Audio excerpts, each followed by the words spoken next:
Let's explain those Badlands. That's a hell of a name.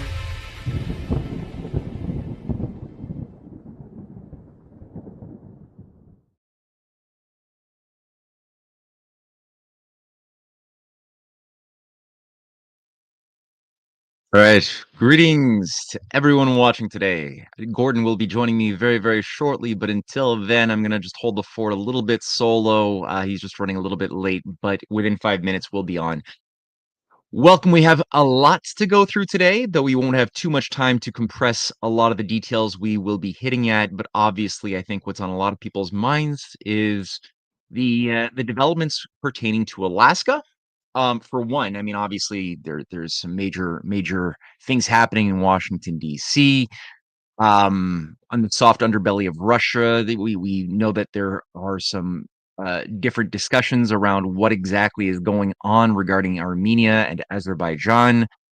Iran, leading officials within the Iranian government have recently given out some very startling messaging, indicating that the deliverance of the Zangezur corridor that cuts through just above Iran, through Azerbaijan, Armenia, into Turkey, and then into Europe, providing Caspian Sea oil and a lot more, will be seen possibly as an act of war, akin, in the words of the head of the Iranian National Guard or Revolutionary Guard, as what Russia saw with Ukraine and foreign manipulation in Ukraine, which resulted in the special military operation. Now, if this is just smokescreen, I don't really know. It is something I was just reading, and that bodes ill in one way. There's certain traps that have been laid to try to destabilize the Russia-China-Iran alliance. Hopefully, saner heads do prevail on that count, and hopefully agreements have been reached in back channels, as we've been noticing certain agreements possibly have been reached between the U.S. and Russia, between Trump and Putin specifically, which Uchakov, a an advisor, a very close advisor to Vladimir Putin, has announced an agreement, a settlement has been agreed upon, which is acceptable to the Russians. What that looks like, we don't know. We're going to find out probably some more details, but probably not even the full story on Friday in Alaska. I'm going to talk to Gordon about a lot of what he thinks about what's been planned, what sabotage operations might be in play to prevent Putin's arrival in Anchorage, along with Lavrov, who also announced that he will also be attending if things are not derailed. So we're going to look at some of those dangers. We're going to look at some of what could have been negotiated for a broader peace initiative. But before we do any of that, let's listen to a word from one of today's sponsors, which is Goldco. So without further ado, let's open up with a word from Goldco. All right, have you heard about President Trump's impact on gold? Every time Trump's name surges in the headlines, gold goes with it. It happened the day he took office, and it's still going up. Gold doesn't just like Trump, it rallies around him. If you bought gold the day he became president, you'd be up almost $400 an ounce by now. Here is the thing. Gold has been used as a store for value for centuries. The government can't easily manipulate it, and it's known as a hedge against market risk and inflation. How high will the price of gold go under Trump's second term? Will gold continue to break record after record in 2025 and beyond? Learn about an IRS loophole that allows you to diversify your savings with gold and silver tax and penalty free with a free copy of gold and silver kit sent directly to your doorstep. Plus, you can qualify for up to 10% instant match and bonus silver. Visit badlandsgold.com to learn how you can add gold to your portfolio. That's badlandsgold.com. All right. Hey, and it's Gordon. I mean, what's up? Sorry, I was arguing with Ash about Bitcoin on Balance Daily. So, what was the just in the most summary recap? Yeah, I won't rehash the argument. Essentials. Yeah, she was arguing about the comments that Michael Saylor made about MicroStrategies being audited by the big four firms, and she was saying that it was proof that the plan for the future of Bitcoin is to rely on the big four auditing firms to prove their reserves of Bitcoin. But that's not what I think. My argument was that that's not what Michael Saylor actually meant. What Michael Saylor was saying, he was being asked in the moment on stage, are you going to post your proof of reserves? Meaning, are you going to post the IP address or whatever of every single Bitcoin that MicroStrategies holds, which is like thousands of Bitcoin. And he said, no, we're not going to do that because it would require immense resources. We're just going to use these audits that the SEC requires us to do every year, and we're going to post the audit.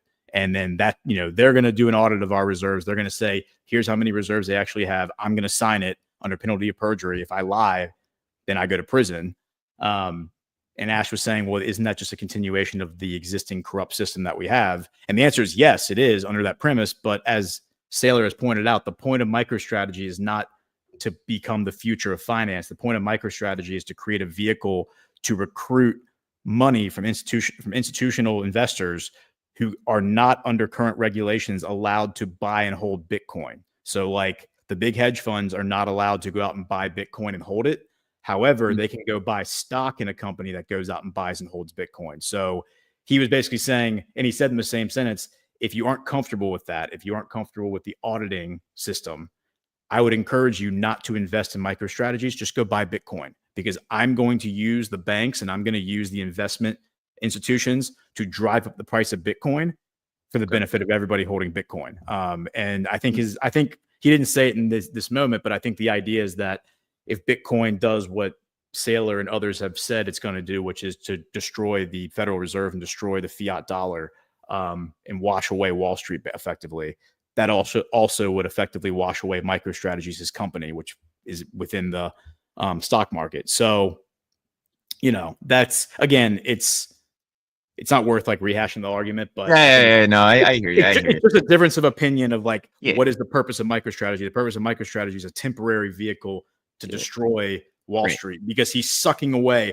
They realize what they do is they give him money, they lend him money, and then he takes that money and he buys Bitcoin. And by taking those billions of dollars and buying Bitcoin, it drives up the price of Bitcoin. He then uses that price hike to go back to the same banks and say, I now have more liquidity that I can leverage against. Give me more money. And they say, okay. And they give him more money. He takes that loan. He then goes, buys more Bitcoin. It drives up the price of Bitcoin. And it's just a big cycle where he's sucking all the money out of Wall Street and into Bitcoin. He's gone around and he's pitching this now to all of the big like Fortune 500 companies as a great way for them to drive up their stock price. He says, put Bitcoin on your books and then leverage that to take out loans against your Bitcoin and then buy more Bitcoin to drive up the price. And all of them are like, holy shit, this is like infinite money.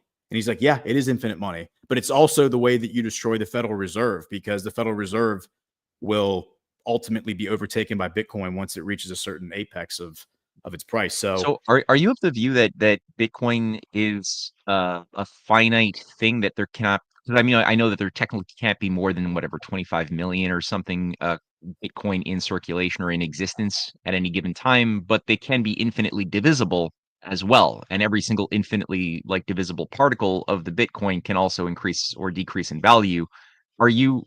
So I've had discussions with people like whether that means that it's infinite as well in potential for how much it can be subdivided, and thus basically, or is it absolutely still finite in your mind? Well, so it's a great question. 21 million, and I'm not the Bitcoin expert. Or 21 million, that's it. Yeah.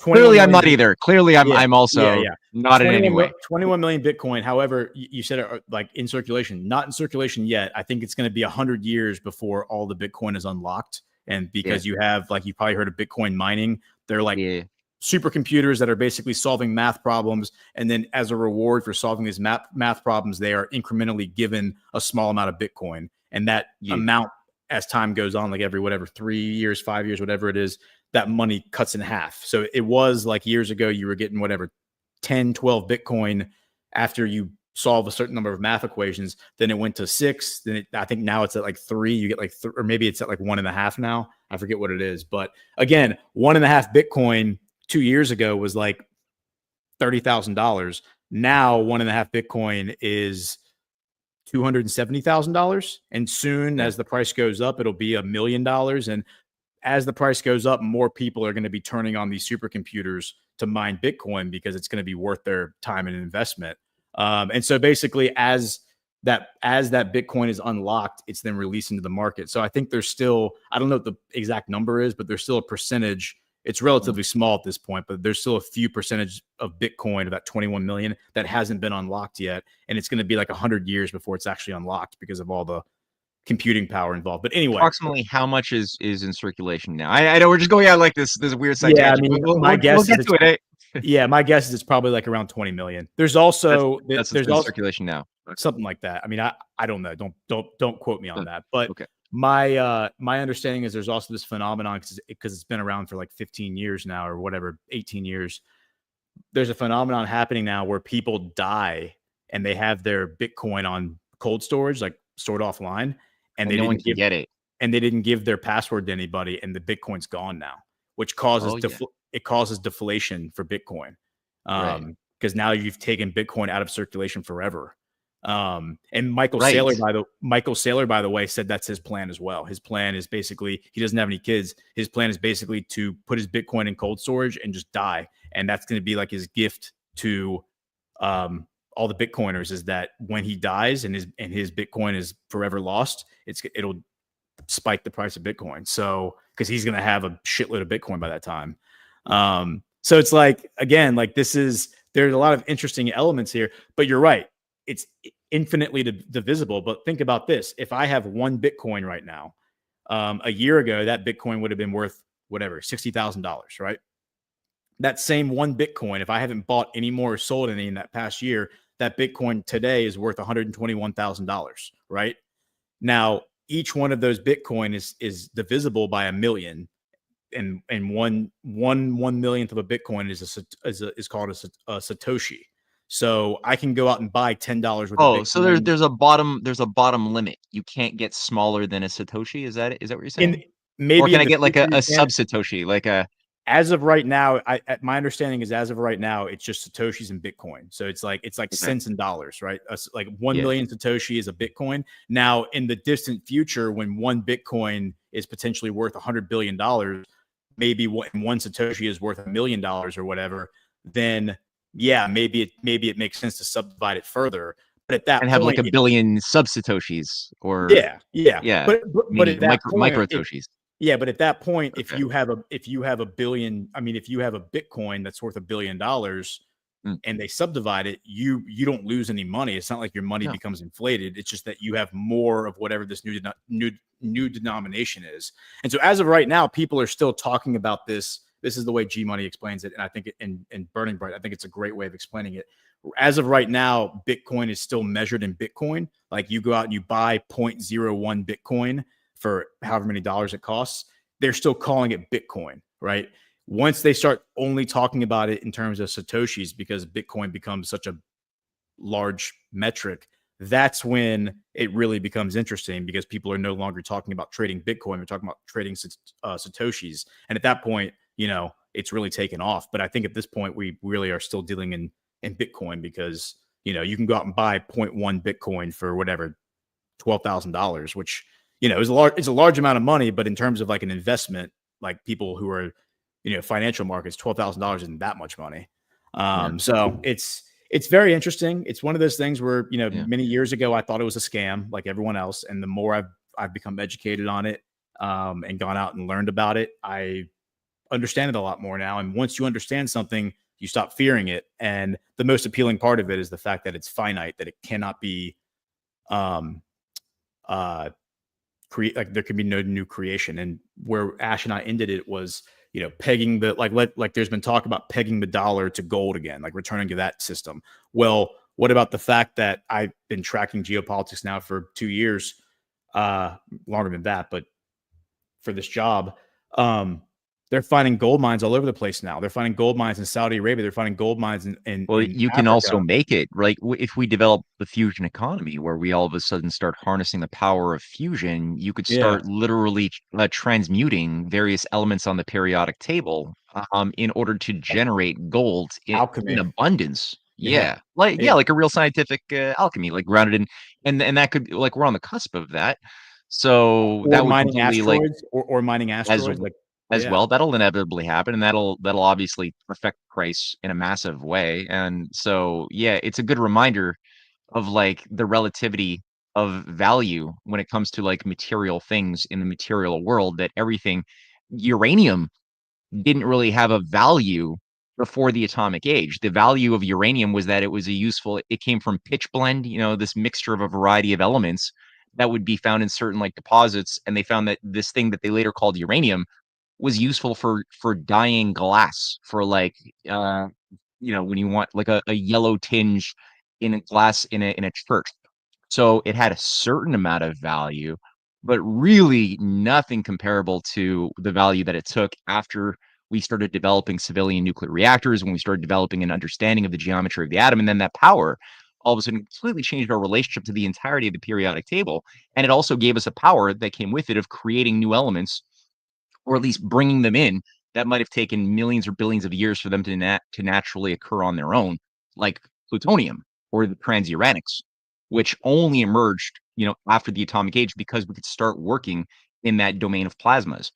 So, like everything in the material world that humans create is always going to be relative to our knowledge of what we have or have not discovered about God's creation. And if we're ignorant about elements of God's creation, which we will always be, all guaranteed, like all of the things associated with electricity, the type of wires, the copper wires that would be associated with or useful for transmitting early electric currents from point A to point B, that won't have a lot of value, as much value than it would after Ben Franklin makes his big eureka and transmits that into the general society. And then all of a sudden, all the wires, the tech, everything that would help you massively increases. So I'm thinking Bitcoin, like my view on it, because I obviously I'm a newbie and I got my little Bitcoin wallet. I take payments for some of my articles that way. But Nice. overall, my view is that, like, philosophically speaking, if we remain ignorant to what causes value and instead choose to hold on to this insane idea that value is caused by gambling on stock markets,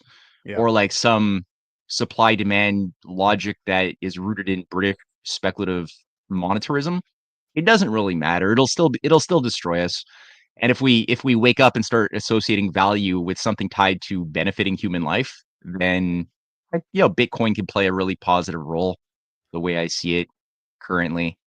But it really Yeah. is contingent upon human knowledge and the type of stupidity we adhere to or we let go of that will determine whether this can be good or bad. In my mind. Yeah, yeah, and well, and what's interesting is, like G Money, who Mm, you've met before, but you'll see him yeah, again in sure. Deadwood. He was once a gold bug, as he calls it. Like he once thought that Bitcoin was a scam, and he was all in on gold and silver, and had all his gold and silver. Uh, and he's changed his mind at this point. And it's interesting because creating a dollar that's pegged to gold to the point that we just made, what happens when they find more gold? Like and then gold, like the price of gold goes down. Does that then bring down the price of like the value of all currencies that are pegged to that system? And then of course you get into like the alchemy, like you were saying, and mining asteroids and all that. Versus, as G Money argues, and I don't know if he's right or not, but pegging the dollar to Bitcoin or something like that is finite, where you can't create more. I Mm, don't know. There's a lot to be said about it. I don't know enough about financial systems, and I'm not read in enough on economics and all that to forward like a coherent, strong argument. I like taking in the information, and I like watching others debate about it because people who know what they're talking about, because I find it compelling. I'm just not the person to lead the discussion. I can have very simple arguments like the ones that like the one that Ash and I were just having. And I think they're great to have because it educates people on what is the real problem here. The real problem, to Ash's point, was the entire stock market is based on these four firms that every year or every quarter or whatever it is, they go and they audit the stock market. They go and they audit the companies that have their companies So listed is on the this like stock market. Moody's, Standard and Poor's, these It's things, or is no. It's no? the big four is what they're called here. I'll pull it up. The Okay. big I mean, four it is doesn't. Yeah. here. The big four accounting firms right here. Okay. These are names that you'll recognize. It's Deloitte, Ernst and Young, KPMG, and PricewaterhouseCooper. Right. Right. Right. Okay. That's Um, what. Okay. Yeah, so like Yeah. those are the four, and, Um. and like those letters represent that. I think it used to be the big eight, and then they collapse into, like, they merge into the big four. Yeah, so here's the big eight. Earlier in the 20th century, it was the big eight. Arthur Anderson, Mhm. Arthur Young, Coopers and LeBrand, Deloitte Haskins, Ernst and Winnie, Pete Marwick, Mitchell, Price Waterhouse, and Touche Ross. And so those 8 then merged with one another. And so again, it's like on a long enough timeline, they probably all just merge into one company, right? And then you just have Oh, yeah. one company auditing the entire stock market. And to Ash's point, it's like we've already had multiple moments where these companies have been caught colluding with businesses on the Fortune 500 list to lie about what they found during their audit, and then the company CEOs go and sign the audit, and then relatively limited consequence to the companies, or maybe the guy who signed the audit goes to jail, but the company isn't held accountable. No, it's so rigged. It's so Yeah, rigged. It's a joke. And yeah, that's what I was thinking about, like, because they seem to work in tandem with Moody's and Standard and Poor's, which offer the ratings onto different companies too, and different types of, like, the subprime mortgages. The reason why that even became a bomb that was able to be detonated was that you had Moody's and Standard and Poor's just giving AAA ratings to all of these junk bonds, and companies practicing in junk bond sales that had clearly sitting on nothing, a big nothing burger that could only blow up. But because simply of the rating, it's like in the comic book realm. I used to invest in comic books when I was a kid in the 90s. And it was such a scam because prices of a lot of these things are fluctuating. There's crappy comics that, people all of a sudden there's a certain amount of hype. Some of the key it's like shit big coins. It's magazines. like shit It's like coins. shit coins. Yeah, yeah. Yeah, yeah, Somebody like yeah, yeah. hypes it up, they coordinate it. Wizard magazine, which is like a big, or back in the day, they were like a big trendsetter. So whatever their editorial staff said was going to be cool, it kind of became cool by virtue of them just saying it. And then, the crappiest thing could become, for a few months, the most valuable commodity. Everybody wants it for some reason. They don't even like the art, they don't like the stories, but it's just the hype. Yeah. And then all of a sudden it What's the collapses. value? It's like, yeah, it's a Yeah. financial incentive. And that's at the heart of it all. At the heart of it all is like these institutions are going to act. Look, Yeah. the creature from Jekyll Island, what was it? 6 guys who went to Jekyll Island to create the Federal Reserve in 1910. Or something. Yeah, a short number. Yeah.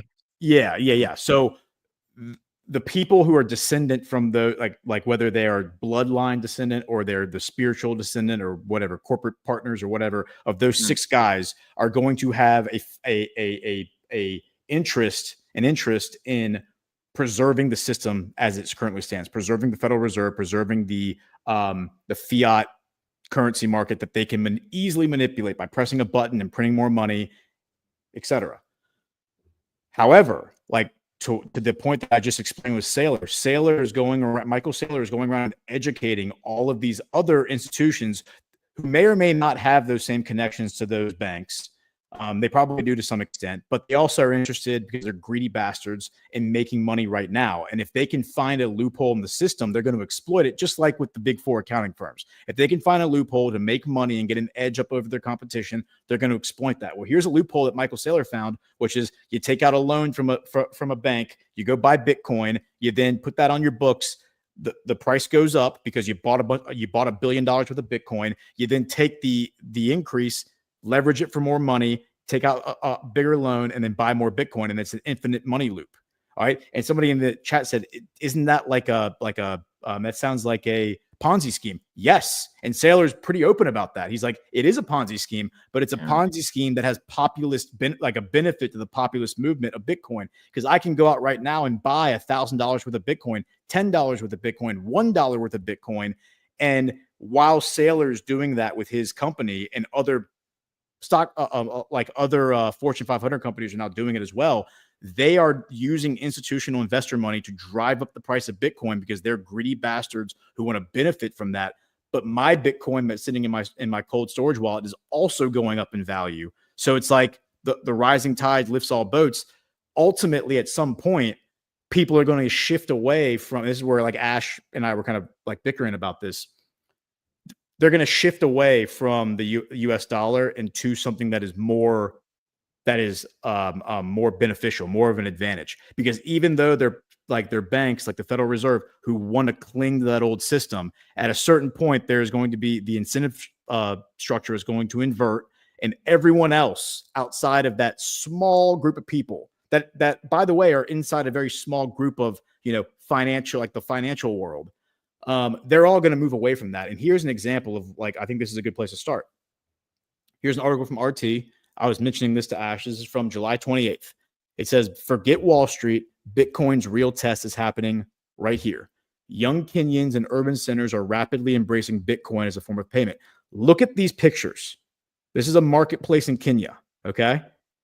These people are buying and selling goods using individual to individual transactions with their phones, where they can walk up and buy French fries from this guy, and he can pay for it using a couple Satoshis, saying, all right, here's however many Satoshis for these French fries. Thank you. No banks involved, no institutions involved. They don't need a credit card processing company. They don't need any of that stuff. All they need is the ability to transfer Bitcoin from one person to the other, the technology to use it, which is readily available, even in a country as impoverished as Kenya. And so Ash was saying, well, at what point do you get the institutions to buy into this stuff where they are operating in Bitcoin and not the USD? If they are doing this in Kenya, in street markets in Kenya, how soon do you think, like, you're going to be able to walk into a store in America and do the exact same thing? Probably a lot sooner than you think. And once that happens, that's going to be where the floodgates open up. I mean, Russia's already looking into doing that, by the way. Russia already announced last year they were going to look into a way, because they got kicked off of the the SWIFT system, right? Isn't that what it's called? Yeah, they got kicked off of the SWIFT system, which is the system that banks use in the West to transfer funds because of the Ukrainian war. So now Russia has to look for alternative ways to transfer money. And so they're trying to develop other avenues, and their mechanism they're looking at is Bitcoin. And so at a certain point, these bankers are all going to be sitting there with their US dollars that are going down in value, while other currencies, not just Bitcoin, but other currencies, are going up in value. And are they going to be the bag holders? Like, they can cling to the US dollar if they want, but the US dollar is going down the tubes, unless, of course, Donald Trump maybe pegs it to Bitcoin or pegs it to gold or whatever. So again, I think people discount too much incentive structures. And like right now, the incentive structure in the financial world is basically to play the casino, to utilize these corrupt systems to make as much money for yourself, for your business, and not get caught doing it. And by the way, there's a lot of gray area there. There's a lot of gray area where you can do this stuff that might be morally, ethically questionable, but it's totally legal, and all of them are doing it. And so the point is that at a certain point, the incentive structure is going to move away from the existing system and towards something different. It might be Bitcoin. It might be something totally different from Bitcoin. But right now, I would say Bitcoin is probably the leader in the clubhouse in terms of like the actual ability to engage in a transaction. I mean, gold, of course, is gold, but there's right now, there's not like a way for me to buy something using my gold, like walk up to the French fry cart in Kenya and say, hey, how much gold for a French fry? Oh, well, I need gold is trading at what? Like $3,000 an ounce. So I need you have to chisel off like a little shaving of your gold and give it to me. I mean, that's just not practical. It's not practical at all.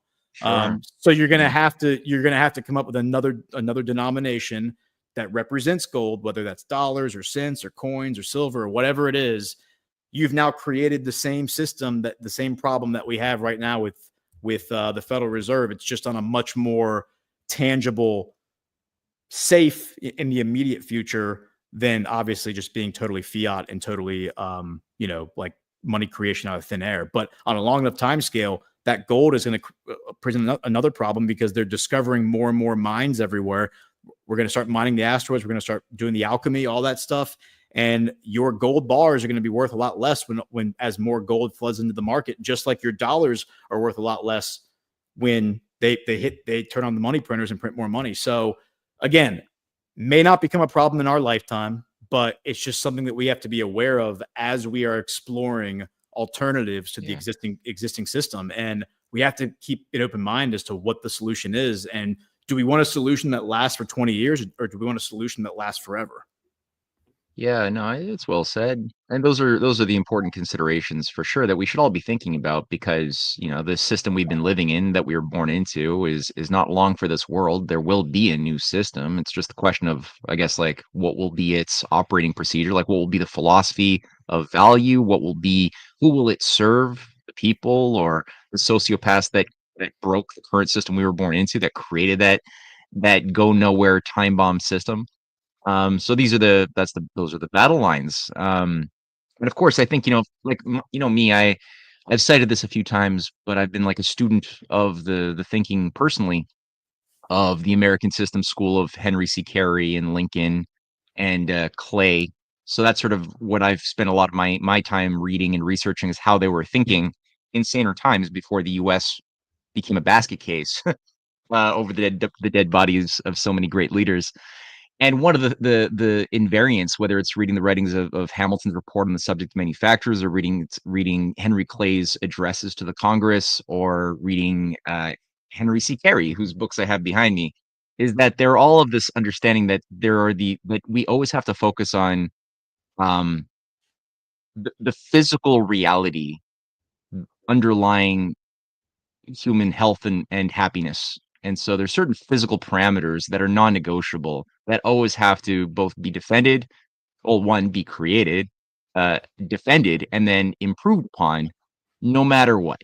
Just because we live in the physical world and we have certain biological needs like food and water and shelter, and these are just the physical parameters and the types of productive systems that we create in agriculture, in the manufacturing base, can either enhance or destroy those aptitudes. Like today, you got the green agenda, the eco freaks who have been bringing online, following the Alexander King Club of Rome logic for like decades now, the idea that agriculture should only be permitted if we can burn it. And so they've created a whole weird system of contorted logic where we produce corn all over the place. So much corn, and it's great. That could feed a lot of people. There's a lot of, like, 15,000 kids die unnecessarily every day of totally solvable problems. The biggest one being starvation and lack of water, like malnutrition. We could deal with that, except they've somehow created a situation whereby like 40%, last time I read this, of America's corn production goes to bioethanol, to burn it in cars. And it's like, what are we doing? Like, so they've got, or just removing agriculture from the productive sector, like paying farmers money just to not farm and instead host windmills on their farmland. I live in farmland, and I can go out of my house and look at farms behind me, and there's windmills across the horizon, the landscape, and you get this in all parts of the world, right? So we've actually created value incentives, like, to destroy our productive output. So if you're doing things that involve both improving the access to those things that everybody needs, and then with that, the other questions of, like, you don't want it to just be utilitarian, right? You want to have a society that has pleasure, happiness, and creativity, spontaneity. You want all that stuff as well. Otherwise, you could slip and fall into a communist sort of, like, utilitarian weight, like dystopia. That could happen too. So you want to be sure that our society has an understanding that the mind and the soul also need their foods. It's not just the body, right? So from that, you got to give people inspiration. You got to give them a chance to be inventive, to have a sense that their inventions and new ideas in even the arts and entertainment, new innovative concepts, will also have monetary benefits that will also help them live better. So, and again, you don't want that to corrupt people in the other direction either, right? So that's always the balance between, like, utilitarianism and hyper ego pleasure of the individualistic, atomized person, disassociated from the greater whole community that they were born into. That's always the thing, right? If pleasure by itself can easily become a point that drives people insane if they think that that's you know all that value is. Like Milton Friedman extremists, right? Who are just like, heroin should just be as abundant and available, as farm goods and whatever, because if anything, more abundant and more available, because in the mind of, like, a Milton Friedman extremist, you'll make more money by selling heroin, and money makes the world go round in these idiots' logic. They don't see a qualitative difference between somebody working in a useless, destructive type of employment like selling drugs or manufacturing it versus somebody who's actually working in a productive sector. There's no difference. So it's like if you're always doing things and tempering your decisions, evaluating your decisions, on a regular basis to see if, okay, are we doing things that are making people healthier, happier, better, more at peace, more secure with their life because we're creating a harmonious set of relationships with different groups within a country and outside of those countries by finding, visionary things that will unite us in a common community. Like again, Trump is coming to or Putin's coming to the United States, apparently, if it's not sabotaged, to Anchorage on Friday, which is coming up soon. Yep. Could be sabotage. We should talk about that at some point. But what are they going to Well, discuss? One of the things that they could discuss, and I think probably has been discussed by relevant channels, behind the scenes, is the question of mutual Arctic development. Things like the Bering Strait rail tunnel, that's close to my heart, has been a project that's been, on the books now for 150 plus years. Abraham Lincoln gave a speech to Congress in 1864 calling for the building of the Bering Strait rail corridor with telegraph lines and roads yeah, between Russia we and definitely should talk about that. Yeah.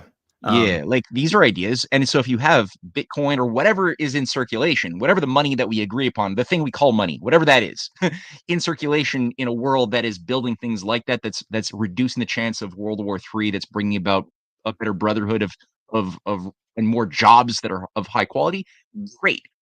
And if you're living in a world that's going nowhere, that has no vision for the future, where we're living in infrastructure that's perished over like 60 years of neglect, like we are, then doesn't really matter as well in my mind what type of thing is in circulation. It'll still reflect the fitness of the physical reality that we're living in. So that's my parameter. Whatever the details are, I like don't matter Yeah. as much to me as Yeah. that main thing. Yeah. And so the the point here, like I think the Yeah. discussion here is not to be about necessarily about Bitcoin. I think it's the idea is to open people's minds to the possibilities and discern what makes sense and like logic, reason, and all that. Because I think the problem is that even outside of like those of us who have broken outside of the system of systems and like the controlled thinking dynamics, still also fall back into outer limits of like new control systems and new paradigms. For example, like on the screen here, I'm not Sissy, I'm not picking on you. I just want to address this. Sissa 23 says, doesn't the Constitution say gold and silver will be our money? Yes, it does. The Constitution also says that only white men who own land can vote. So if we're going to go back to the Constitution and restore it, every single word of it, then women, you will not be voting. And those who rent your home, you will also not be voting. That's just the rule. That's the rule as dictated in the Constitution. So again, like if we're going to become beholden to ideas that are not necessarily rooted in I mean, the Constitution was a compromise. Even Benjamin Franklin walked out and said, it was the best we could do. It's a republic if you can keep it. There were a lot of compromises they had to make. They had to compromise on slavery, which Thomas Jefferson was upset about. They were upset about the fact that they couldn't free all the slaves, but South Carolina, people who were aligned with London said, we will not, the day before or 2 days before, we will not sign. I think his name was Stephen, the representative from South Carolina. He came out and said, we will not sign unless you pull out the clause about slavery. Because originally James Madison had written, Medicine. Yeah. Okay. All right. Yeah. I'm sorry. I said Thomas Jefferson, just a slip of the tongue. Right. But yeah, James Madison had written originally that they were going to, abolish slavery because it said all men are created equal. That's what we wrote in the Declaration of Independence. And they changed it to say, all right, white men who own land, those are the ones who are going to vote. And the logic is that these are people who have personal investment in the country because they own the soil. They're not going to pack up and leave tomorrow because they're tied to the land now. That was the logic. It wasn't necessarily based on anything more nefarious than that. I mean, the Virginia Slave Code certainly built into the racial aspect of it, but that again was London influence from the 1600s. So again, like we have to keep an open mind to this stuff, that if we become beholden to every single word in the Constitution, our society is going to change in ways that maybe people aren't prepared for and may not be the best possible outcome. It won't be the most inclusive that you think of. The other another comment, because again, I just want to just quick, and just to add to that quickly, the Constitution clearly doesn't say we formed a perfect union. It's literally says in order to form a more perfect union. So philosophically, there's a self-awareness in the authors of that type of language that there's a process of perfectibility underway that we're participating in, though it's not a crystallized thing. It could always be made better. Could also be made worse if you're stupid, which that could also happen. But the point is, you have to create a freedom for future discoveries, future innovations, so that you don't get like an Amish. You don't make the mistake of the Amish, where all of a sudden you're like, okay, here at this arbitrary moment of 25 technology, we're gonna stop. We're gonna stop our progress, and we're good now in this finished state where we'll allow for buckles but not zippers. And you also make the argument that the Constitution led us to where we are right now. Now, it took hundreds of years, and there's a lot to be said about that. And that's pretty. That says a lot about the benefits of the Constitution, is that it took this long for us to fall this far into this pit of tyranny. But the Constitution did allow us to get to where we are right now. So therefore, basic logic, it was not perfect because it allowed us to get here. It took a long time, an incremental subversion against the Constitution to get us here, but it did lead us to where we are right now. And so we have to recognize that therefore it was not perfect and it could have been better, but they had to compromise to get it done in the time. And they were captives of the fact that they were human and they were dealing with other humans, and humans have to negotiate. And that's the way it is. If all men were angels, then government would not be necessary. Thomas Jefferson. The other comment that I want to, again, not picking on people, but I just want to make sure that we're having logical, like we want to engage in logic and reason as opposed to being attached to ideas or attached to specific material entities such as Bitcoin, such as gold.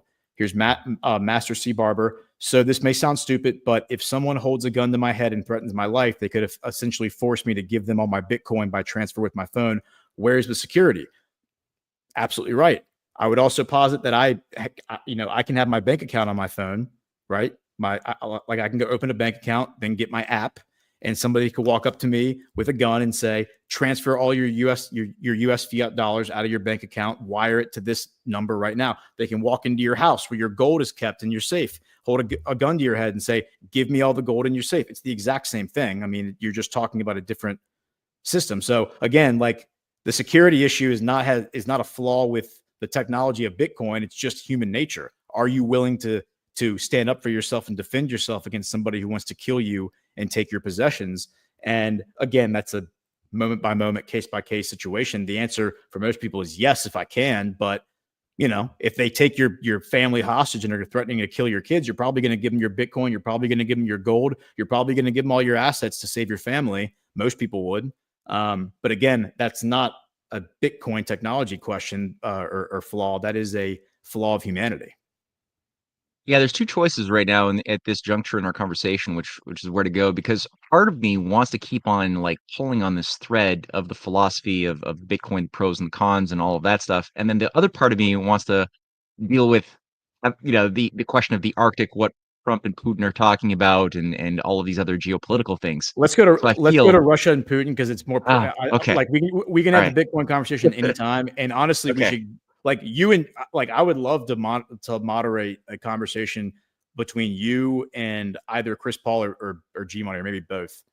Because G Money is a maxi, so he can come off pretty heavy handed, but I don't get along with those types of personalities. But Chris Paul understands the maxi mindset as does Burning Bright, and they would I think have that. They would be better at the conversation than I probably would say. Okay, yeah, fair enough.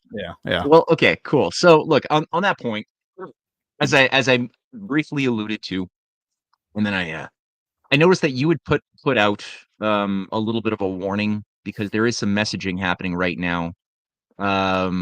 Ghost, you currently don't know my family. Good one. Seems like So there is some messaging that's been put out. I know the Russian Foreign Ministry has also put out a warning that there's an increased threat towards some form of a false flag being carried out on the front lines in Ukraine somewhere. I believe that they presumed that the most likely place that the Five Eyes or whatever agencies might engage with Kiev in carrying out some false flag to disrupt potential meeting between Trump and Putin would be in Kharkov. That's one Yes. place. Now, I don't know. Well, what do you think? Do you think that this is likely going to be sabotaged, or do you think it's going to happen? First of all, Well, I mean, I think the idea that that there's going to be attempts to sabotage it are very. I think that that makes all the yeah, sense in the world. I mean, I think that their relationship has been sabotaged since before Trump was even elected president in 2016. yeah, I mean, that whole narrative, by the way, is being. We were just talking about that on Badlands Daily. All the stuff that's coming out now that's affirming that it wasn't just James Comey and Hillary Clinton and a few others. It was the entire FBI. yeah, It's very hard to look at anybody and say, well, the rank and file of the FBI are the good people. Maybe, but they had no power to stop any of this. And it was yeah, understood, it was known throughout the FBI, or at least the people who had access to the information, that this was happening, that Donald Trump was totally innocent. He was being framed up as a Putin lackey when like the opposite was actually the case. And nobody stood up and said they're no, lying. Nobody in the absolutely rank and file of the FBI that we know of came out and said, now nobody. maybe they're people who are like leaking information and we'll learn their names in due time. Okay, fine. But right now we don't have those names. We don't know that information. So to me, that's an indictment of the entire institution. And if there are redeemable people in the institution, and I'm sure there probably are at least a few, that doesn't mean the institution is redeemable. That means the institution needs to go away. You can preserve the few good eggs that might still be in there and then maybe start something new if that's what's warranted. But again, like this shouldn't be an exercise in going after individuals. It should be an exercise in going after institutions with That's the individuals key. going to prison. Yeah. Yeah, right. So Absolutely, yeah, and I think that people need to really just hold that in mind. At this point, they've seen enough examples of peace processes getting sabotaged by false flags, whether it was like I think you brought this up in your write-up, but the case of Bucha on April 1st, 2022, that was clearly a false flag. Russia had nothing to do with that, but yet we were all told that all of these people were massacred in this town of Bucha in eastern Ukraine. And all BBC, all of the three-letter agency front group, corporate media outlets were all pummeling the exact same narrative with the same visuals day in, day out to what was happening. It was the Russia-Ukraine peace process that was happening. I think it was in Istanbul at the time that was actually making progress towards a quick end to the special military operation by simply providing Russia what it desired, which are peace guarantees, no entry into NATO, that's it, and just respect the will of the people of Crimea. That was it. To basically, be part of Russia because they had a vote. So they were actually going to do that until the lead negotiator was murdered, and this whole thing was blown up. And you had the same thing with Trump meeting up with Xi Jinping in 2017 in Florida. Xi Jinping came to Florida. They were having some amazing discussions pertaining to U.S.-China relationships and cooperation. And during the meeting, it was announced that Bashar al-Assad had done another gas attack, yep. destroying so many of his people. Turns out in hindsight, complete fraud. All of the evidence now points as every single Syrian gas attack to the US proxies, the CIA proxies of al-Nusra, now called ISIS and now the government of Syria. That were the ones that were actually carrying out the thing. But that completely sabotaged the meeting. It ended halfway before it could get done. Trump then had to start taking a hard line on Xi for supporting Assad and Putin as well. So it's always the same thing. So of course we should expect to see something similar happening again. And what you have there from RT is what Kiev planning false flag attack ahead of Trump Putin summit. Yeah. So this is again, some of the audience is going to be familiar because we just talked about this on daily, but we'll rehash it that the Ministry of Defense, the Defense Ministry of Russia, has put out this narrative saying that Ukraine, the Ukrainian military, is planning on blowing up either a residential neighborhood, like a densely populated residential neighborhood, or a hospital in the town of Chugay, I think is how you pronounce it. Ash figured that out, which is just east of Kharkiv.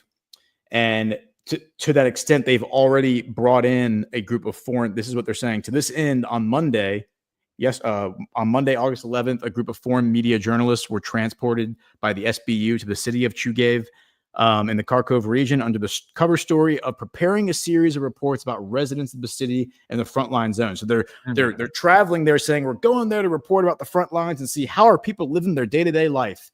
And the idea is that when they arrive there, which they already are there, all of a sudden there's going to be a hospital that blows up, or maybe like a residential building or something. A bunch of people are going to die, and then they're going to blame it on the Russian military and say the Russian military did this. Why would the Russian military do this? Now, because this story has been put out by the Kremlin and disseminated through the international media, maybe that subverts it from ever happening. Maybe they pick up the phone and say, "All right, cancel that. We're not doing this false flag anymore." Maybe they move forward with it anyway because they're that desperate. But in any event, if anything happens at this point, whether it's in Chugayev or if it's in Kiev or if it's in Donetsk or whatever, I think that point is going to be, well, this is obviously being done to subvert the summit. Like everyone understands that the CIA, or everyone should understand, the CIA wants to subvert the summit. They don't want Trump and Putin becoming friends. That is the ultimate. That is the ultimate bad condition. The thing that they cannot allow to happen is for Trump and Putin to become ostensible friends. Maybe they understand to some extent that they already are friends. Maybe they understand to some extent they already are working together and have been for a long time. That's certainly the position that I adopt. But they can't afford for them to come out in public and for Trump to say Russia is our greatest ally and can become our greatest ally if we allow it to, and for Putin to say the same thing. Putin, in a lot of ways, has already kind of communicated that the American people are a very strong historic ally for Russia, and we should restore that formal condition. But yeah, I mean, to me, it seems like multiple things could happen from the summit.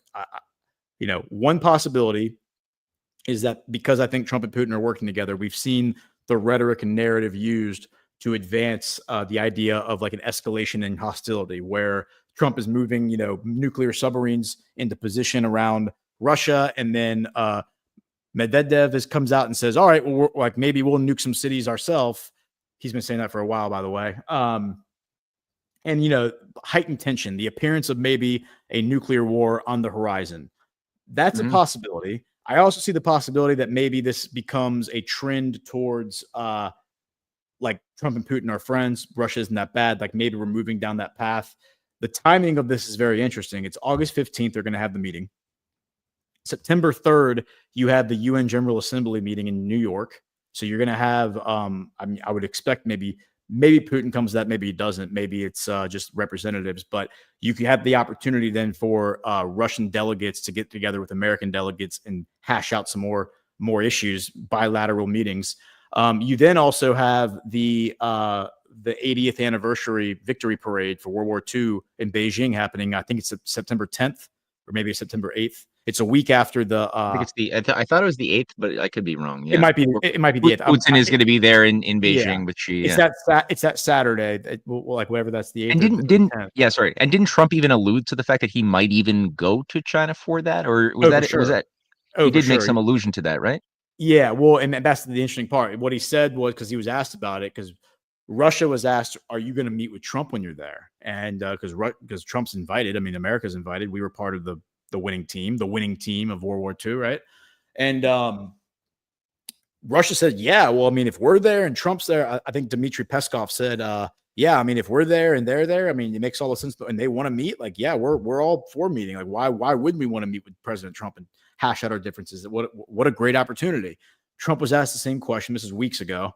And he said, "Yeah, I don't know if I'm going to go to that because China is not on my good side right now. I love Xi. He's a great friend of mine. He always starts off every China rant with, Xi and I are great friends. I love Xi. He's the best, one of my best friends ever. But China is in the doghouse because of XYZ, because of the economic situation, because of the tariff negotiation." Interestingly enough, I don't have this handy ready to go, but on Monday, me see if it extends China tariff on Monday. Like within hours, it was within hours of the China tariff expiring, and so the tariff on China was at 30%. It currently is at 30%, and Yep. when it expired on Monday, it was going to go to 145%, which would have obviously created some issues. Hours before that expiration, Trump posted on True Social and said, 90-day postponement or I'm going to something. extend this 90 days, which takes us Yeah. into November. So Right. that kind of, I think, alleviates a lot of the tension between him and Xi. It certainly opens the door for him to go to Beijing at this point, and for him and Xi to basically have a nice interaction, at least ostensibly, without all the tension of the tariff stuff. Because they have 2 months to resolve that after the parade. The only issue then would be the tension between Trump and Putin. Well, they're meeting in 2 days, so they have the opportunity to come out from that meeting and say, all right, like, we haven't figured everything out yet, but we are on much better terms now than we were yesterday. Like, why can't we meet again when we're in Beijing? Like, yeah, I'll go ahead and come to the parade.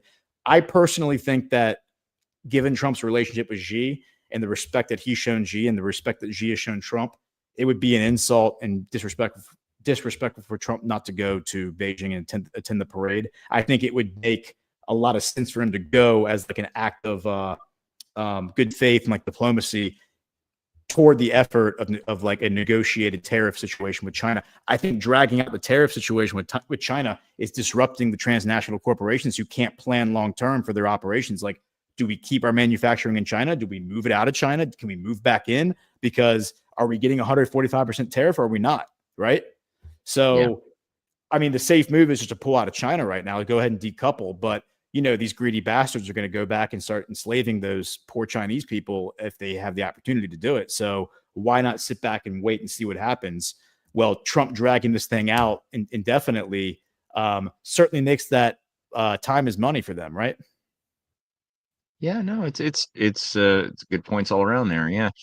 Well, I definitely am curious to see how that pans out as far as whether or not, I mean, that would be incredible. Just incredible if Trump was able to actually show up in China and have a mano a mano with Xi and Putin at the same time for the purpose specifically of, like, celebrating the 80th anniversary of the defeat of this Wall Street funded fascist monstrosity.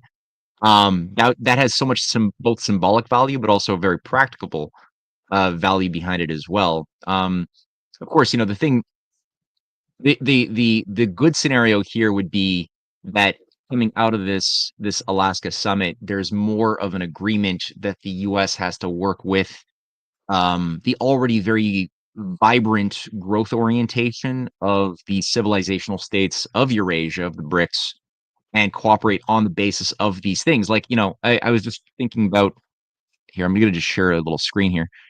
Um, there's a there's a thing that I've shown on this channel a number of times, but I think it's so important that the Alaska to Canada Railway, this thing that you could see it, right? Or no, it's not Yeah. showing up on the Yeah. screen, is it? Yep. It was No, it it's was there. showing up? Okay. All right. Yeah, it's there. Yeah. Yeah, I mean, this is something that Trump had passed an executive order giving full federal support in September of 2020. And it was a consortium that was pissed off. There were people who were rail experts. There were rail manufacturers that had all of these great ideas for developing the Arctic, developing the North, accessing a lot of these raw materials, rare earths, iron, uranium. There's so much in the Arctic, so much natural gas and other things. But Alaska's done quite well as far as mapping it out and developing more roads and infrastructure. Canada has been crap at it. And so they got together, they formed a consortium. They pitched these ideas that are very practical. They did engineering feasibility studies on connecting Alberta through into Alaska and down into the lower 48 states. Trump was sold on it, gave it full top-down support. And of course, Biden's first thing is just crush it. And you had things like McKinsey, a big firm that was involved that also helped to flush this whole project down the toilet. But it was brilliant, and the whole thing was vectored really upon the idea of restoring a way of thinking that we haven't seen active in the West in, like, since JFK was murdered. And if you, like, look down, one of the things that is going on in the Arctic is the unification in 2018 between Russia and China over the polar Silk Road. So everybody knows about the East-West Silk Road that involves, you see that shipping route in blue cut up sort of line, The Strait all of the way down through the yeah, Straits of through Malacca Strait of and down Malacca and through around the Red Sea, yeah. yeah, and Bab el Mandeb and Suez and into Europe. And that red line there, which is part of the sea-based sea-based route for the Polar Silk Road, which is becoming more and more active. Russia has like 40 nuclear icebreakers. China has 3 in their fleet already, the Dragon fleet. Canada has 0, which is embarrassing, but that cuts off 10 days of travel time of goods to and from Europe and Rotterdam to Beijing and Asia. So that's already just a time benefit, but also it's in tandem, and it's not here on the graph on the map, but overland developments that involve things like the Power of Siberia 1 and 2. Number 2 is going to be finished in a couple of years. The Mongolia, Russia, China rail line that's being built right now, as well as the northern branches of these advanced rail corridors that are also under construction as part of the Far East development strategy that ties China, Russia, Mongolia into a major overland development network with new cities that will be planned to spring up all the way connecting to the Bering Strait. And these are ideas that have been, again, that's an image of the Bering Strait tunnel that was composed by a rail engineer named Hal Cooper, who's now deceased, but this guy was brilliant and he did the work. And it just showcases like he did this in the 80s. You could obviously have and this little area here, this connecting point between Russia and the USA is only 50 miles in distance. It's so close. You could practically see Russia from the United States on a clear day. And there's 2 little islands as well, just separating them. And it would make such an obvious place for a transition in both like pipelines and you name it. You could have an overland highway above the sea in like a tunnel, which is what they're looking at underneath for rail. So you got all this going on. And if you go back to this is the newest article I just put out this morning. It's called The Real Reason Russia Sold Alaska to the USA in 1867. The Russians are much more in tune with this history. This is a commemorative stamp that was put forth in like 1890, commemorating Lincoln, Grant, and Alexander II. Um, and today people see this and they don't realize why Alexander II, the Tsar of Russia, who was a martyred leader, is right there in the middle, right next to being flanked by 2 American presidents.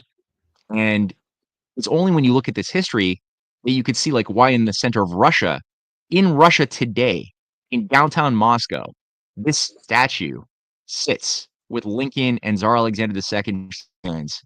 Now they never actually met in person, but this is a commemorative statue that was recently done, maybe like 10 years ago, in honor of the common vision shared by these 2 collaborators who were collaborators. They're both doing the same thing at the same time. In 1860, Alexander II abolishes slavery in Russia. He's called the great emancipator. And that's 25 million slaves, the serfs, but it's human property that are all freed. And the year later, Lincoln does the exact same thing with his Emancipation Proclamation. And so both of them have a very common idea of a type of the next phase of human development that they both have to play a role in ushering, even if it means they will lose their lives, because they're both up against a very deeply ingrained overlord class of feudalists. In Russia, you got the deep old feudal families that want to restore the serf system, who are part of these like Freemasonic holy brotherhoods, as they call themselves. These Martinist Freemason types that were infused into Russia through Bohemian and English black magicians of the 17th century. There was already problems, obviously, going back to the earliest days of Russia and the Byzantine Empire. But still, the point is, you had these guys up against this deep state complex of black magicians and old families. Lincoln had similar problems. admittedly, the families he was dealing with were not as old because America is still a newer colony compared to Russia. But still, these Eastern establishment, Freemasonic families were very powerful. Were very much not interested in getting rid of their idea of a slave empire. So both men did end up dying, and they knew that that was the danger. But they were both aware that the only way to break slavery, because once you have 5 million slaves in America that have been freed, well, that you need to now you have to create an economy that's going to be able to bring out the best of these people to put them to work. That's a huge crisis of a bunch of people who've been brutalized, who are not allowed to read. Like you would get shot if you discovered, or if a slave owner discovered that one of their slaves learned how to read. But common practice was to kill them because the danger was then that they might teach other slaves to read. And then illiterate people are not people who will very easily acquiesce to slavery. And the same thing was there for Tsar Alexander II. 25 million mostly illiterate serfs now freed. That you have to shift the culture, create like trade schools, training, provide for jobs to give these people with their new training opportunities to work in the real world in a productive way, to be entrepreneurs, right? To start up their own businesses, to get loans. Uh, all of that was very cogently done because both men had a vision. In the case of Lincoln, it was the Transcontinental Railway, that one right there, right? The Union Pacific Railroad that he started building in the middle of the Civil War, the same month that Russia comes in to save America. That's in the middle of the worst civil war that results in 500,000 Americans soldiers dying. I don't know how many other people died of dysentery and other disease and stuff, but I mean, in the middle of that crisis, Russia comes in, brings in their naval fleets that sent by Alexander II as a message to European powers to stay out of the war officially, or else it's war with Russia. So that creates a space for Lincoln and his allies to carry out the fight, and at the same time, using the greenbacks, which is basically like a treasury-based form of constitutional banking, Lincoln is able to then invest in massive industrial development with the Transcontinental Railway, the very first time in world history where a continent is united sea to sea through rail, which opens up all sorts of new resources, mining, new cities are built, and it's finished in 1869. And if you look at it, the idea was always from the get-go to build. I don't know if you could see this. Yeah, I guess people could see this. The idea was to always, like Lincoln had given a speech at Congress, the State of the Union address of 1864, as soon as he won his second election, he gave a speech calling for building rail and telegraph lines through the Bering Strait, connecting Russia to the United States and beyond. He also called for Latin America to also be united in industrial development and cooperation through rail, which takes multiple generations of forward thinking, and it really uplifts people out of the dependency on shipping and just being, nations dependent upon British Imperial East India Company controls of ports, which is the way the empire was able to run the world. So this was a very different idea. And this map, an 1890 map that Lincoln's bodyguard, William Gilpin, commissioned, and he wrote a book called The Cosmopolitan Railway. And he literally called this Gilpin's American Economic Just and Correct Map of the World. Now, this bodyguard kept Lincoln alive in the precarious early months after he was victorious in the 1860 election and got him to Washington from Illinois safe, even though there was an assassination attempt. That same William Gilpin was so trusted that Lincoln appointed him the first governor of Colorado. And that's an important part of our story because it was while he was governor. This is the guy here on the right, William Gilpin. He used Lincoln's greenback system in Colorado on a state level to emit productive credit for the purpose of building a militia that didn't exist, for paying for the weapons, for building up a small industrial base quickly in order to produce the ammunition needed to keep the western frontier from becoming opened up and dominated by the Confederates, who did try to take the West, to create a Western front, which he was able to put down because of what he did with his state-backed greenbacks. And that was called the Battle of Glorieta Pass, which is one of the most brutal battles of the Civil War, but he came out victorious. So this guy largely played a big role in saving the Union. He was also known as, this is one of his biographies that I read. He was the father of manifest destiny, is what he was known as, or the prophet of manifest destiny. And he was one of the earliest champions from 1842 of the construction of the transcontinental railway.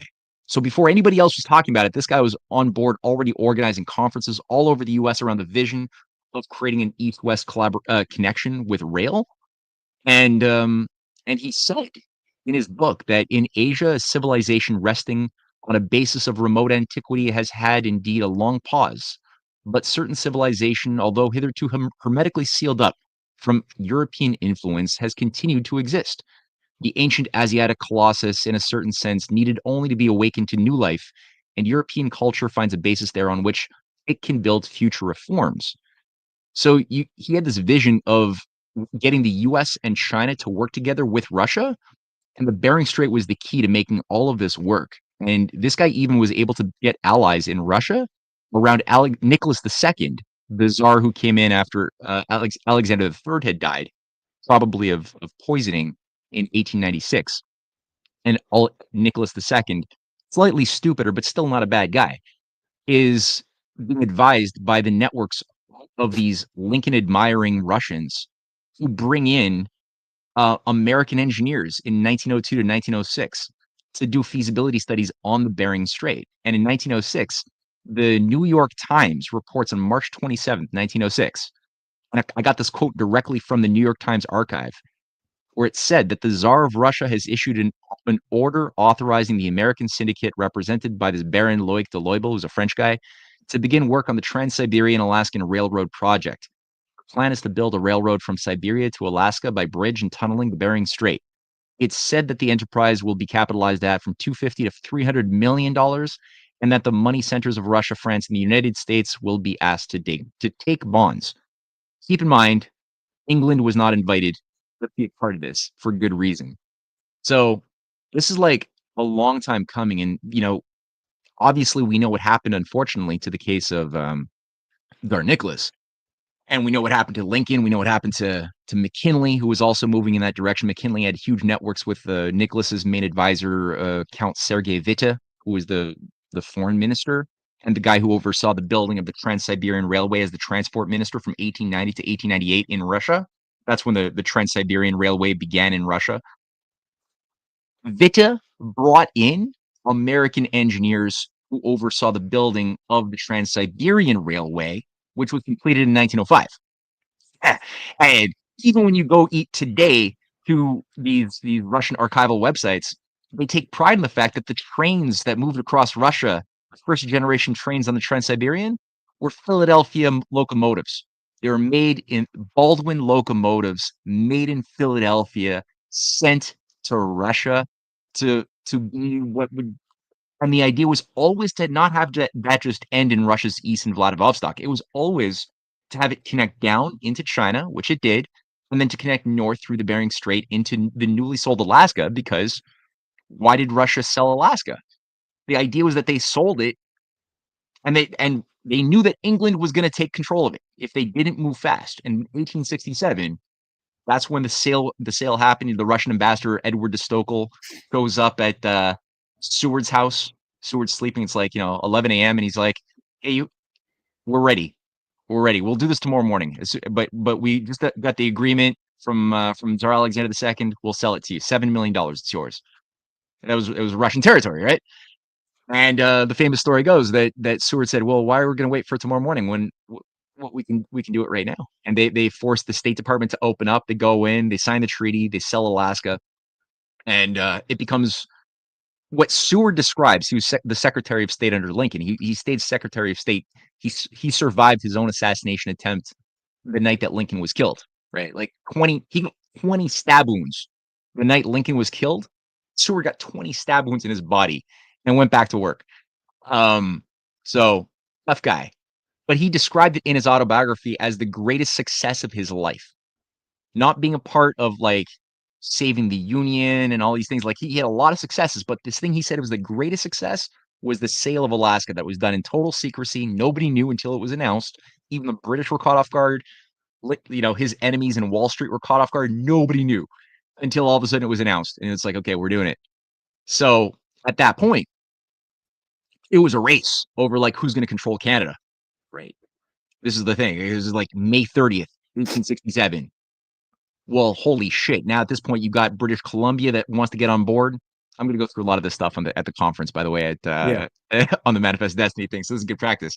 But British Columbia wants to get on board. You got a whole annexation movement in British Columbia, which is an isolated colony far removed from the rest of the eastern colonies of Ontario and Quebec. And Ulysses S. Grant is like, okay, let's buy you. Let's get British Columbia. And they all want that rail to go. It's about to be finished in 1869, and they want it to go straight through BC into the newly bought Alaska and to be the connecting point. And it's only through a ton of very duplicitous, dark, and dirty murder, like a lot of murder has to happen. The governor of British Columbia has to die a mysterious death, right? Garfield has to die a very, very nasty death. Lincoln, clearly. Alexander II, yeah. But there's always this, despite all of this, and these anarchist terrorists who are being sent and controlled by the city of London, who are embedded in New York State, in Buffalo, in Ontario. There's so many anarchist communes that are like brainwashing, kind of like little synthetic cults that are brainwashing disposable zombies that are then used sometimes to go and kill a McKinley, kill a Lincoln, kill a Tsar Alexander II. They're all being murdered by these disposable anarchists who are all being incubated in these satanic little pseudo-Christian Gnostic like communes overseen by certain handlers like the Yale School, Divinity School elitist Noyes, who runs the Oneida colony. That then like shapes the guy Guiteau, William Guiteau, or no, Charles Guiteau, who's this idiot who's then brainwashed and is sent out to like go and kill Garfield, or Emma Goldman, who has her own anarchist commune, which oversees the creation of this anarchist Freemasonic little idiot Polish anarchist who's then sent to go and kill McKinley.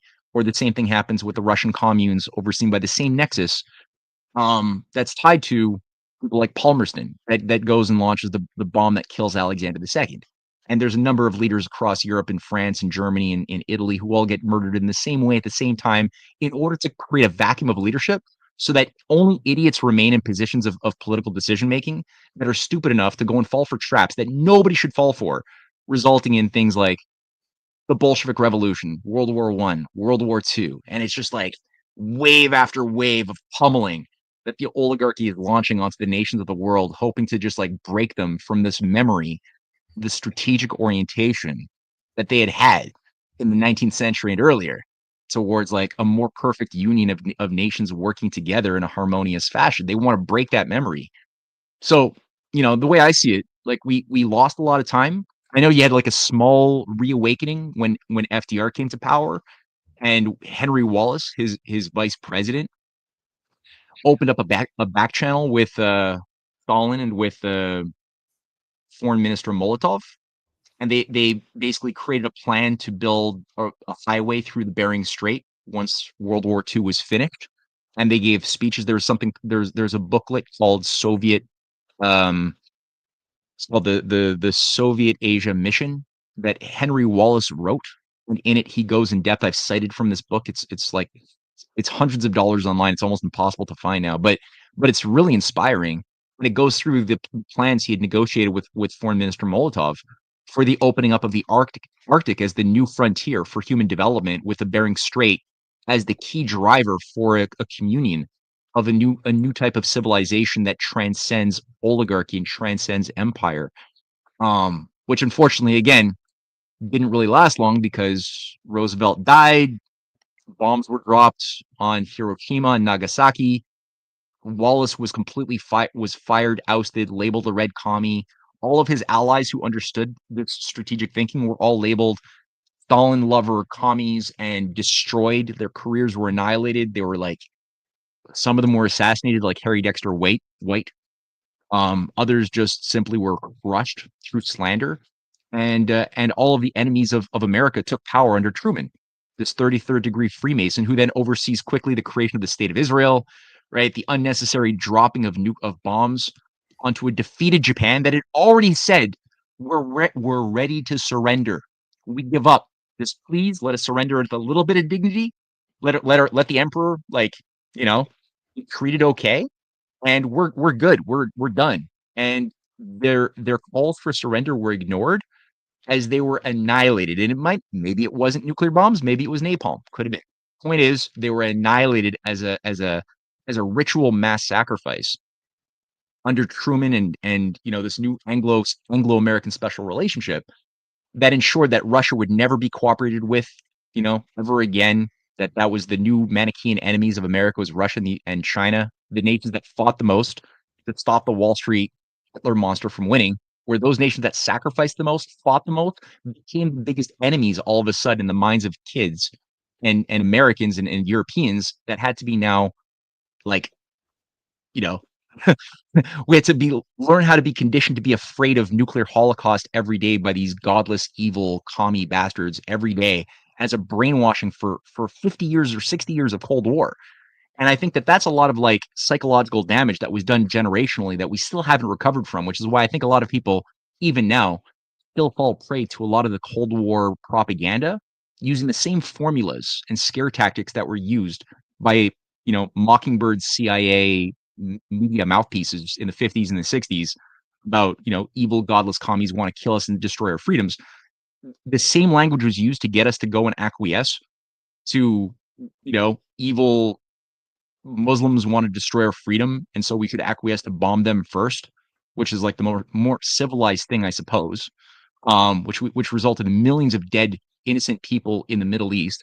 And now it's being just changed. The same techniques, the same hypnotic inductions, evidence free. But if it's repeated enough, and you could spin anything to make all of a sudden Russia, or especially now China, here in the minds of the consumers of that media as your biggest enemy that has to be hated and feared, even if they're the ones who are carrying out the biggest fight against this oligarchical satanic overlord class of murderers.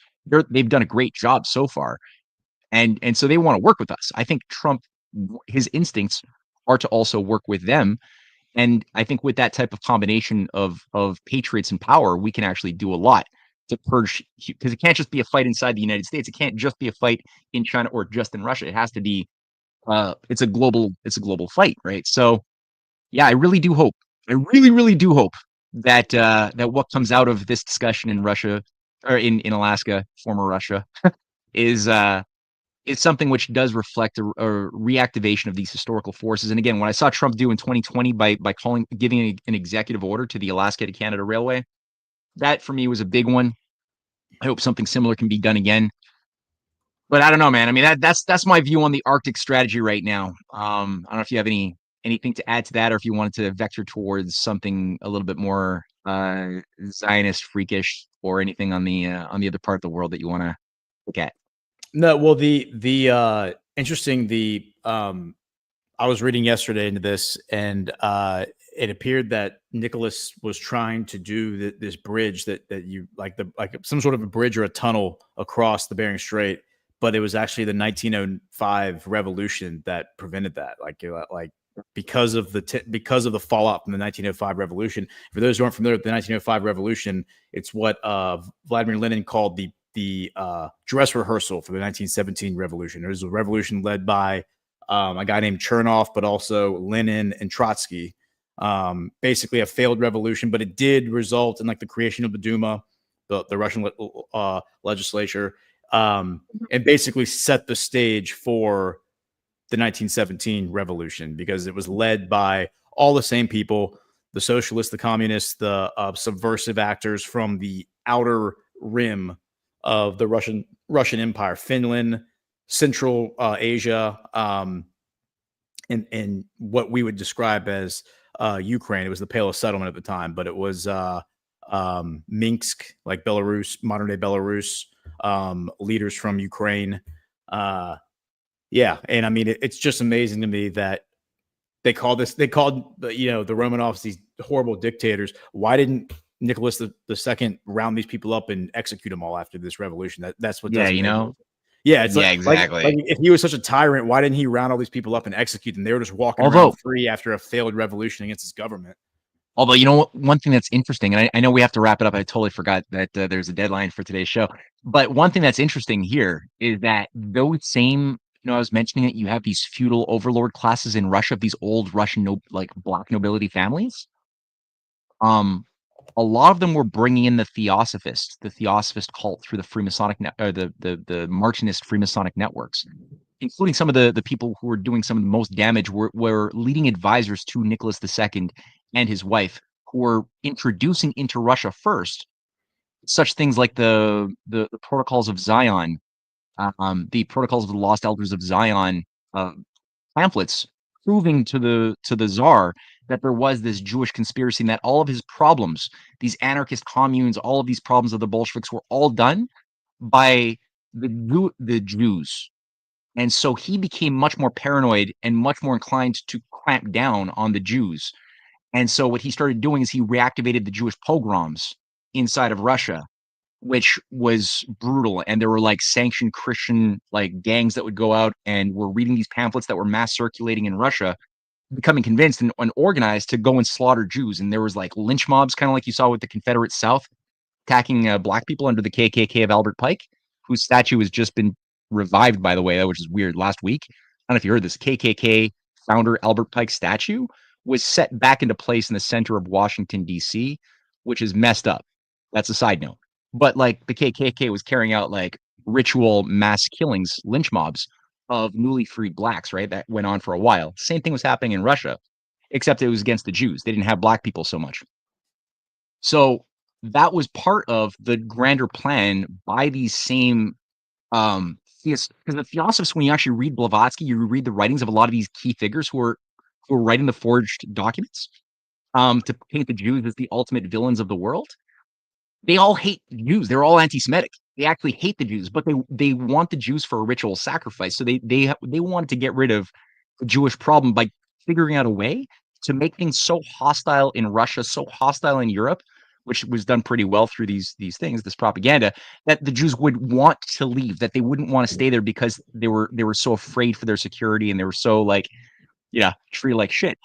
And that was one of the useful things that was done to convince as many of them to go and live in the desert, to become part of this new construction of this synthetic type of blood and soil cult, overseen by these people working at the highest levels of the British Freemasonic apparatus.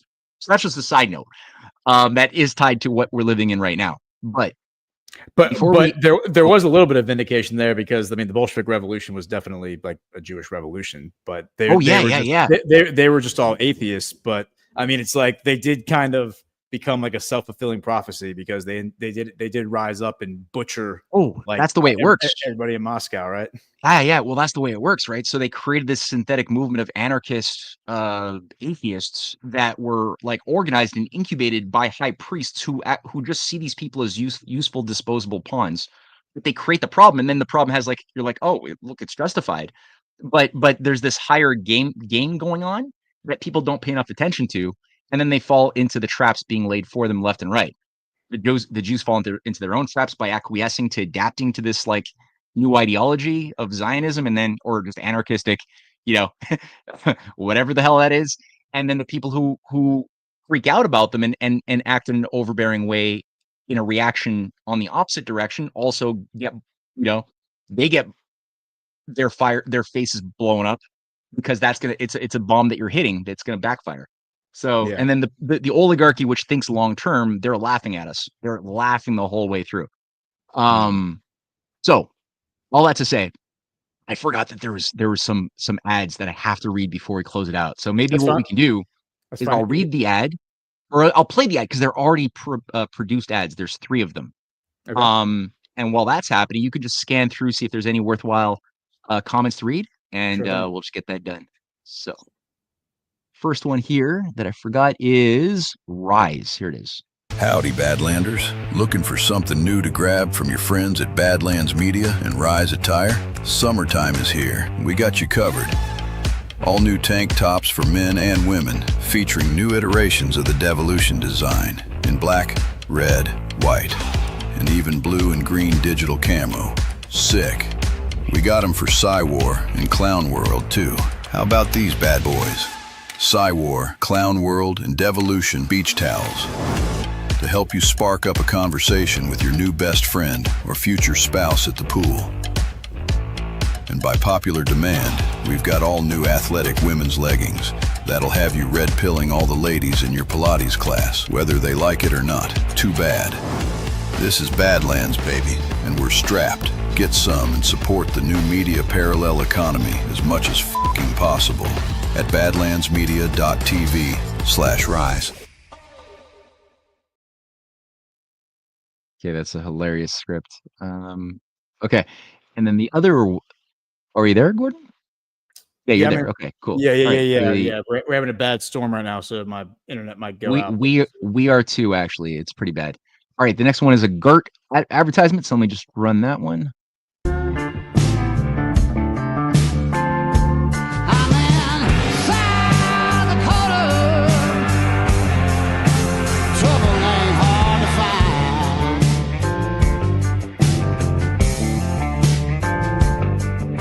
Can't make it to Deadwood?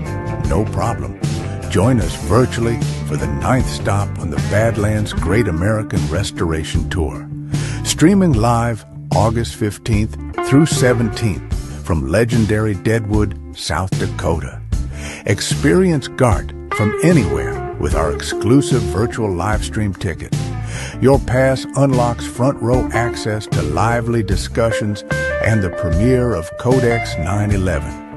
All from the comfort of your own home. Make new friends and have your questions answered live from the group chat. Grab a ticket to join us in Deadwood. Visit badlandsmedia.tv/Deadwood and get your pass today.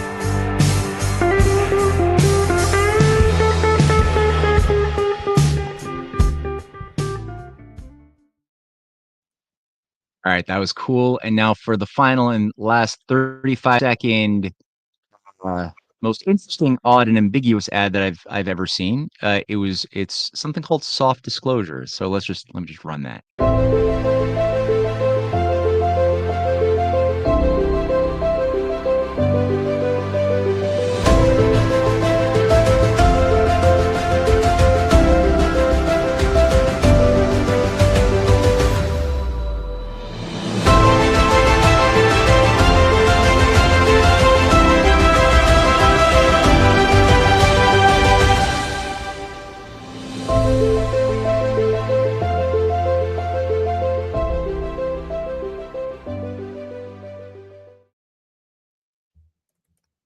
Is Badlands going to like soaps and stuff? Is that what's happening? We're not. People will hear more about this at GART, I think. So Okay. there's. All right. It's I'll just keep supposed to the be- ambiguity I mean, going. It's supposed to be ambiguous. Yeah. So. Oh, okay. All right. Fun. Yeah. Cool. All right, fun. So yeah, I don't know if there's any final. We have 5 minutes, so I don't know if there's any wrap up thoughts or anything from yourself or from the audience. Yeah, there's at least one rant, and I'm pulling up the boost right now. Just give me 1 second. Okay.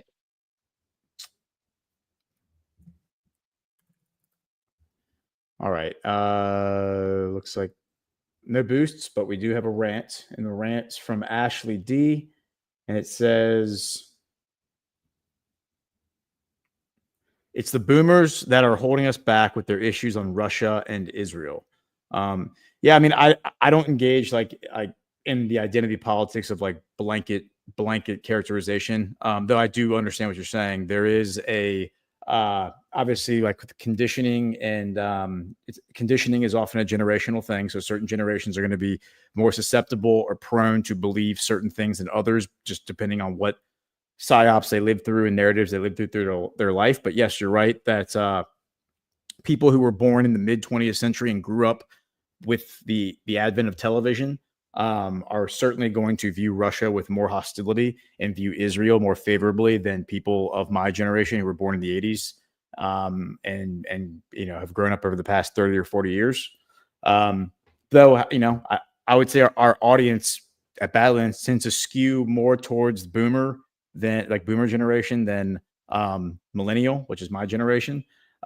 So it's not like it's all boomers, but I 100% understand what you mean, and you're not wrong.